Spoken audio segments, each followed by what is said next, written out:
உத்திரகாரகன் குரு பகவானை ஆட்சி வீடாக கொண்ட மீனராசி நேயர்களே, இந்த குரு பயிற்சி உங்களுக்கு எப்படி இருக்கும் என்று சற்று சிந்திப்போமாக. இதுவரை உங்களுக்கு 3ஆம் இடத்தில் இருந்த குரு பகவான் ரிஷப குருவாக இருந்தவர் மே 14ஆம் தேதி மிதுன குருவாக மாறுகிறார். மீனத்திற்கு 4ஆம் இடம் மிதுன குருவாக வருகின்றார்கள்.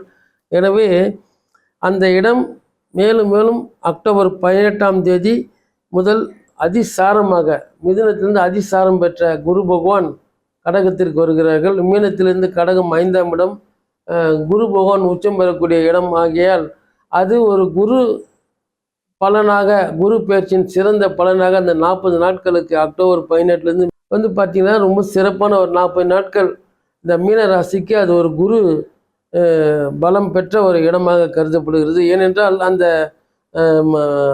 கடகராசி வக்கரகதியிலிருந்து மீண்டுமாக அவர் மிதுன ராசிக்கு வருகிறார்கள்.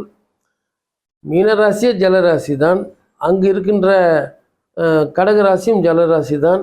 ஆக இந்த கடகராசியில் அங்கு குரு பகவான் உச்சம் பெற்று இருக்கின்ற நிலையில் அங்கு என்ன செய்வார் என்றால், அந்த ராசி நேயர்களை கடல் கடந்து வெளிநாடுக்கு சென்று படிக்கவாவது அனுப்புவார், வேலை வாய்ப்புக்காகவாவது அனுப்புவார், அல்லது ஒரு டூரிஸ்டாக அனுப்புவார். ஆக கண்டிப்பாக இந்த மீன ராசிக்காரர்கள் கண்டிப்பாக 180 பேராவது வெளிநாடு சென்று அங்கு சிறப்பாக ஒரு வேலை நிமித்தமாக செல்லலாம். அப்படி எல்லாமே சிறப்பாக இருக்கிறது. ஆக தொழில்துறையில் அலைச்சல் வேலைப்போது அதிகமாக இருக்கும், வேலைப்பாடு அதிகமாக. ஏன்னா 7 சனி இருக்கார் இல்லைங்களா, அதனால அந்த தொந்தரவுலாம் இருக்கும். நண்பர்கள் உறவினர்கள் எதிர்பார்த்த உதவிகள்லாம் கூட கிடைக்கும்.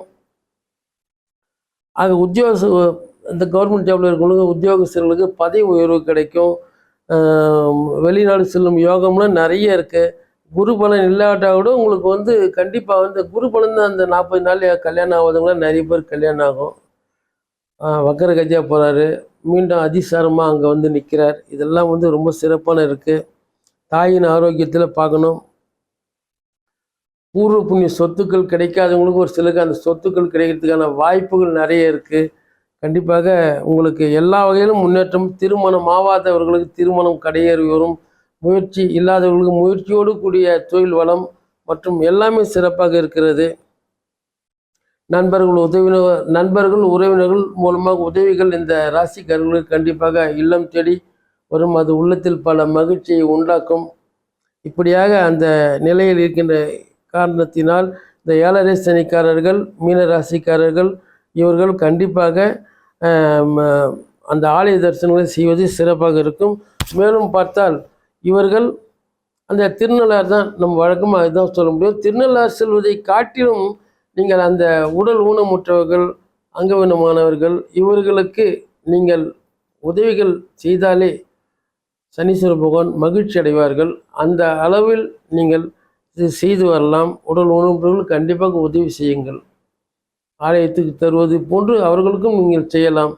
திருநள்ளாறு சென்று வந்தாலும் சிறப்பு தான். அங்கு இரவு தங்கி இருந்து விட்டு நலத்தீர்த்தத்தில் குளித்து செய்யலாம். வெளியூர் எங்கேயாவது செல்ல வேண்டும் என்றால் 3 மாதத்துக்கு ஒரு முறை இந்த மீனராசிக்காரர்கள் திருநள்ளாறு போய் இரவு தங்கிட்டு நலத்தீர்த்தத்தில் நல பரிகாரங்களை செய்யலாம்.